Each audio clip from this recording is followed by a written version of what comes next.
the Mughal Empire. The political situation in northwest India at the beginning of the 16th century was suitable for Babur's entry into India. There was no strong power to oppose him. Ibrahim Lodi was the Sultan of Punjab and Delhi, but had not much control over his dominions. His efforts to establish a large centralized empire alarmed the Afghan chiefs as well as the Rajputs. Daulat Khan Lodi, almost an independent ruler of Punjab, was anxious to strengthen his own position by weakening Ibrahim Lodi. To achieve his purpose, he invited Babur, the king of Kabul, to invade India. Babur had long been anxious to conquer India. He felt that time was ripe for his conquest of the whole of Punjab. Foundation of Mughal Empire. First Battle of Panipat, 1526 AD. An invitation from Daulat Khan Lodi to invade India gave Babur a chance for a new start. A battle was fought at Panipat by Babur against Ibrahim Lodi, where Babur emerged victorious. He occupied Delhi and Agra and laid the foundation of the Mughal Empire in India with Agra as its capital. Babur and his successors. Babur 1526 to 1530. Humayun 1530 to 1556. Akbar 1556 to 1605. Jahangir 1605 to 1627. Shah Jahan 1628 to 1658. Aurangzeb 1658 to 1707. Babur 1526 to 1530. Babur was a descendant of Timur and Genghis Khan. His father Umar Sheikh Mirza ruled over Fargana, Uzbekistan. Babur captured Samarkand, a merchant town, and added it to Fargana in 1497. But he lost both in 1501. Later, in 1504, he captured Kabul but lost it again. Battle of Khanwa, 1527. Babur had yet to face a challenge from the Rajput king Rana Sanga, who was the hero of 100 battles of Mewar. He considered Babur as a foreigner and wanted to stop him from conquering Indian territory. He was supported by Afghan chiefs in the Battle of Khanwa, now in Uttar Pradesh, against Babur. But the Rajputs and Afghans could not match Babur's superior generalship and modern tactics and thus lost the battle. This victory extended Babur's empire from the river Oxus, Afghanistan in the west to Bihar in the east. Babur, however, could not strengthen his hold over his empire as he died in 1530. Babur was a scholar of the Turkish and the Persian languages. He recorded his experiences in Tuzuk Baburi, also called Baburnama, which is regarded as a classic. Humayun 1530 to 1556. In 1530 AD, Babur's son Nasiruddin Muhammad Humayun inherited the throne. However, he lost his kingdom to Sher Shah, an Afghan chief of Bihar, who defeated him at the Battle of Chausa 1539 AD and Kannauj 1540 AD. In 1555 AD, after the death of Sher Shah, Humayun managed to recapture Delhi and Agra and re-established the Mughal rule in India. From the time Humayun succeeded his father in 1530, he had to face difficulties. He was not as capable as his father and lacked determination and will. His own brothers posed many problems and were largely responsible for his failure. Humayun did not live long to enjoy the fruits of his victory. He died from a fall while coming downstairs from the first floor of the library building at his fort in Delhi in 1556 AD. Humayun's wife built a magnificent mausoleum for him called the Humayun Tomb. Its remarkable feature is the magnificent dome of white marble. War with Bahadur Shah. Humayun led a campaign against Bahadur Shah, the ruler of Gujarat, who was trying to occupy Malwa, Gujarat, and Rajasthan. He fled but returned later and captured Gujarat. Sher Shah Suri 1540 to 1545 AD. After defeating Ibrahim Lodhi and Afghan, Babur established Mughal rule in India. The Afghan chieftains were, however, not completely destroyed. They found in Sher Shah charismatic personality to consolidate their power and pose a challenge to Mughal rule. Sher Shah Suri was the first king of Sur Empire. His original name was Farid Khan. He got the title Sher after killing a tiger. Due to ill treatment of his stepmother, Sher Khan had to loiter from place to place in search of job. He got into service of Bahar Khan Lohani, the ruler of Bihar first and then of the Mughals. In the due course of time, he succeeded in gathering political power. He captured the throne of Delhi and became Sher Shah. There were a series of conflicts between Humayun and Sher Shah Suri. He defeated Humayun twice in the Battle of Chausa and Bilgram. Sher Shah was on the throne for only 5 years, 1540 to 1545, but in this short period he introduced a sound administration. He introduced a tax collection system, built roads along with resting areas for travelers, dug wells, improved the jurisdiction, founded hospitals, established free kitchens, organized mail services, and the police. The present structure of Purana Killa was built by Sher Shah Suri. He also set up civil and administrative structures in his governance. His management proved so efficient that even Akbar followed his measures. Some of the features of Sher Shah's administrative system are as follows. A. The administration was centralized with the king as the most powerful person. B. Division of empire into 47 units called sarkars. Each of these were further subdivided into parganas. C.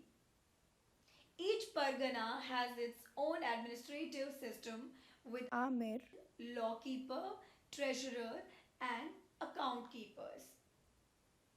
D. Sarkars were placed under Shikdare, Shikdaran, and Munsipe, Munsipan, to supervise the work of the Pargana officers. E. To manage and check the performance of his officers, Sher Shah adopted a system of transfers across the empire every 2 or 3 years. F. He personally supervised every branch of the administration. G. As part of the land revenue system, Sher Shah ordered an accurate survey of all lands. Land revenue was fixed at 1/3 of the produce. Revenue could be paid in cash or kind. H. Network of roads, including the famous Grand Trunk Road, were built to ensure easy and safe passage of people, goods, and troops. Unification by Akbar. Akbar, By his leadership and conquests brought the whole of northern India and parts of Deccan under his rule. Akbar appointed officers and established an administrative setup and a uniform judicial and revenue system. He was able to bring unity in the administrative and the political systems. The officers were transferred from one place to another so that they may not develop their hold in any area. Thus, it is seen that through these measures, Akbar easily established unity in the country. Persian was the official language in Akbar's empire.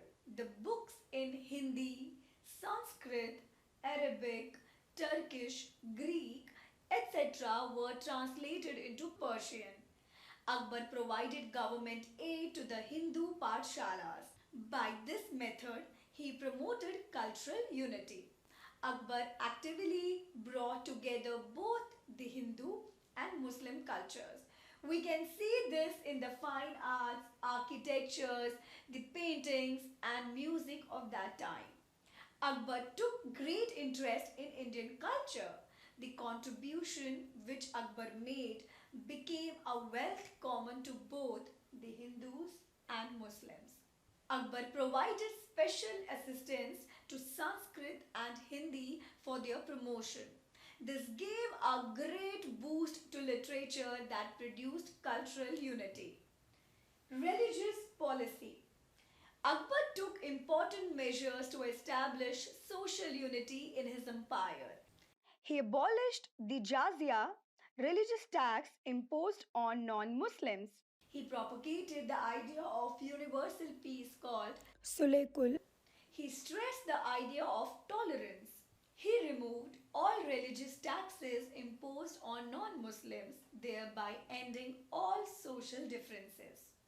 He arranged and encouraged intermarriages and interdining between the Hindus and the Muslims. No discrimination was made on the basis of religion with regard to appointments and admissions to various institutions. Akbar himself celebrated Diwali and the Shera and tried to stop many social evils in the society. He appointed many Hindus to high offices on merit. Such measures adopted by him helped in promoting social unity during his reign. At Fatehpur Sikri, he built a hall of prayer called Ibadat Khana. Here, he welcomed scholars of all religions and held religious discussions. Akbar started a new religion called Din-e-Ilahi. It contained the good points of all religions and stressed that there was only one God. Akbar's administration.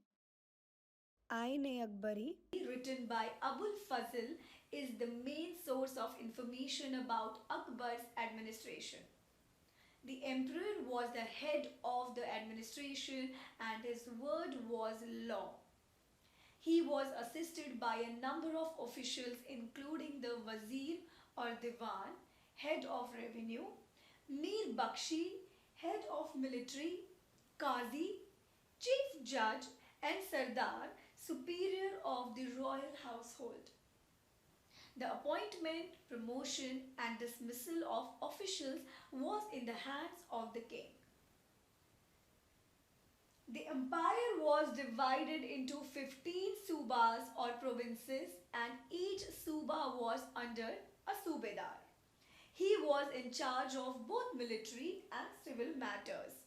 Diwan was given the responsibility for collecting the land revenue. Each suba was subdivided into sarkars or districts. The sarkars were divided into parganas. These were managed by a team of officials. The pargana was made up of a number of villages. The administrative work of village was carried out by the village panchayat. Features of the revenue system. Land revenue. The main source of revenue was land. Raja Todarmal was in charge of the revenue administration. The land reforms were known as Todermal's Bandobast. During the rule of Akbar and his successors, there were four main methods of revenue collection. A. Dhasala, One third of average produce of 10 years fixed in rupees per biga. B. Batai. One third of the total produce per crop. C. Concord. One third of the estimated produce. D. Nasak. Rough calculation of amount payable on the basis of past revenue. The main features of land revenue were: A. The land was surveyed and measured in bigas with the help of bamboo jaribs joined together with iron rings. B. The land was divided into four categories: A. Polaj, fertile cultivated land. B. Paroti, less fertile land. C. Chachar, inferior land. D. Banjar, infertile land. C. The land revenue was taken on the basis of the fertility of the land. D. Each province was divided into revenue circles with different revenue rates for different crops. This system was called Zabt. E. The annual payment was taken from the cultivators or riots. the state's share was one third of the average produce of the land, which could be paid in cash or in kind. G. If the crops failed, the land revenue was waived off. Trade. Trade was also the main source of revenue.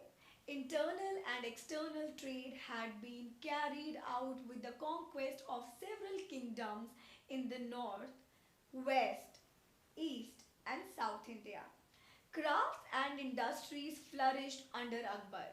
Akbar issued a gold coin known as Mughal. Silver and copper coins were also used. India had trade link with China, Europe, and Central Asia.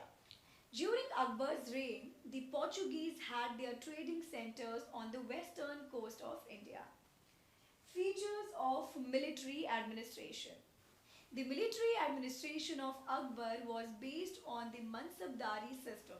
Mansab meant a rank and a Mansabdar was the holder of the rank. Akbar's Mansabdari system. The Mughal Mansabdar were known by the number of their Zat and Sawar. Zat indicated their rank, and Sawar determined the number of horses and horsemen a Mansabdar could keep. The lowest rank was that of an officer in charge of 10 horsemen, while the highest rank was that of 7,000 horsemen. B. The emperor looked after the appointment, promotion, and dismissal of Mansabdars. C. Salaries were paid according to the rank in the form of jagirs. These were the land grants given to the Mansabdars to manage their daily expenses. D. A Mansab or rank was not hereditary. After the death of a Mansabdar, his jagir got reverted to the king, who granted it to someone else. Branding of horses and maintenance of descriptive role of the soldiers was continued by Akbar. A standing army was maintained. The cavalry was the most important branch. There was also an organized artillery. The troops were supplied by the Mansabdars. Relations with other rulers. Akbar expanded and elaborated the policy of Humayun to win over the confidence of other rulers. When Akbar assumed the throne, he made a deliberate attempt to win over the Rajputs to his side by establishing matrimonial alliances and used their support in the expansion and consolidation of Mughal rule in India. Akbar's Rajput policy proved extremely successful for the Mughal Empire and is considered as the best example of his diplomatic skills. He formed a strong and stable empire with the help of the Rajputs, a martial clan among the Hindus, and got rid of his own conspiring nobles and king's men. Jahangir, 1605 AD to 1627 AD. Akbar was succeeded by his son Jahangir, popularly known as Salim. Jahangir followed Akbar's policies. He too adopted the policy of religious tolerance and developed marriage alliances with the Rajput chiefs and gave grants of high offices. Jahangir's reign saw the advent of the European trade into India. Jahangir granted trading rights to the Portuguese and later to the English. In 1608 AD, Captain William Hawkins, who represented the East India Company, came to Jahangir's court. Thomas Roe, an envoy of the King of England, visited Jahangir's court in 1615 AD. A significant aspect of Jahangir's reign was the powerful role played by his wife Noor Jahan. Noor Jahan set new fashions based on Persian culture. She added grace and charm to the Mughal court. She was the most beloved wife of Jahangir and he even put her name on coins along with his own. She was the constant companion of Jahangir and even joined him in hunting. She was the power behind the throne. Her family members were given powerful position in the Mughal court. Shah Jahan, 1628 to 1658. After killing his brothers Khusro, and Shahryar, Prince Khurram ascended the throne in 1628. He was called Shah Jahan when he became the king. The Mughal Empire was at its peak and many accomplishments marked his reign. Ahmednagar was annexed, Bijapur and Golconda were brought under control and trade flourished. Though Shah Jahan had nominated his elder son Dara as his heir, there was a war of succession between the four brothers Dara, Suja, Aurangzeb, and Murad. After defeating his brothers and getting them killed and imprisoning his father, Aurangzeb became the Emperor of India. Patronage of architecture. Architecture under Jahangir. Under the rule of Jahangir 1605 to 1627, Mughal architecture became more Persian than Indian. Jahangir's great mosque at Lahore is fine example of the Persian style. It is covered with enameled tiles. At Agra, the tomb of Itmaduddaulah, completed in 1628 was built entirely of white marble and decorated in mosaic and inlay technique of using cut and fitted highly polished colored stones to create images. Architecture under Shah Jahan. Shah Jahan is popularly called the Prince of Builders and Engineer King. His reign can also be termed as the golden age of Mughal Empire. Shah Jahan built the Taj Mahal at Agra, the Red Fort and Jama Masjid in Delhi. The Taj Mahal is one of the seven wonders of the world. Music and painting made great progress under him. Peacock throne, the famous jeweled throne called Takti Tawus, was one of the most magnificent artifacts the world has ever known. Shah Jahan had it built to display glory and splendor of the wealthy Mughal Empire. Shah Jahan built Moti Masjid at Agra for the members of the royal court. It boasts of extensive use of white marble. During the day it shines like a pearl. Aurangzeb, 1658 AD to 177 AD. Aurangzeb became emperor after imprisoning his father Shah Jahan in the Agra fort and defeating his brother in the War of Succession. He was called Zinda Pir. He had a simple lifestyle. Aurangzeb's Deccan policy. Aurangzeb was the last Mughal emperor who tried to fulfill his wish of bringing the entire subcontinent under him. His empire extended from Kashmir in the north to the Kaveri in the south, from Kabul in the west to Chiltak in the east.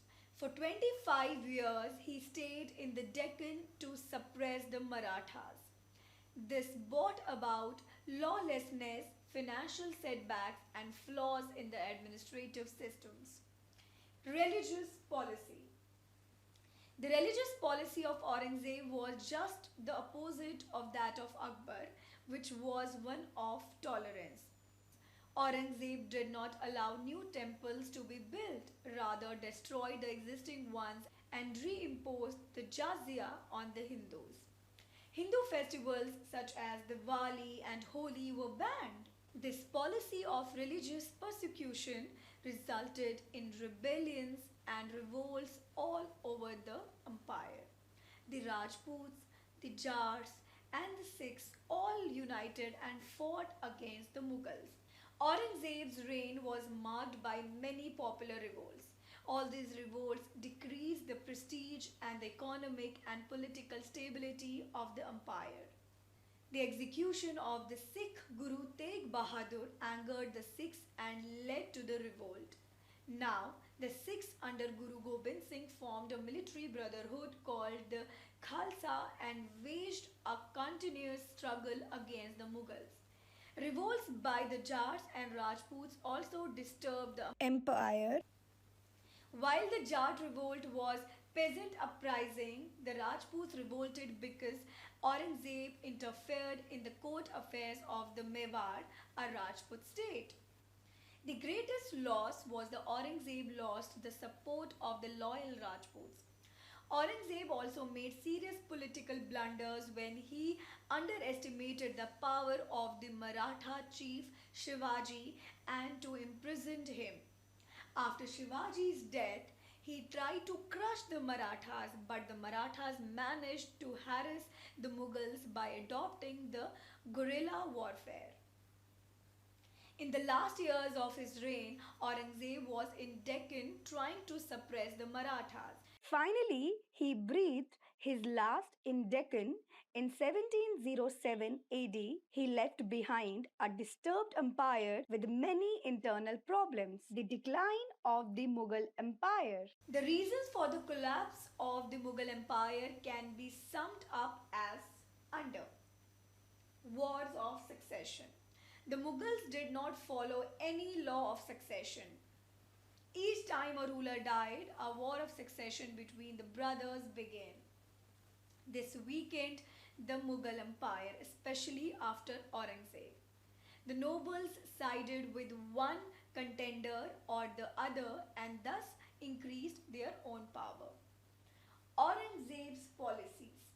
Aurangzeb failed to realize that the vast Mughal Empire depended on the willing support of the people.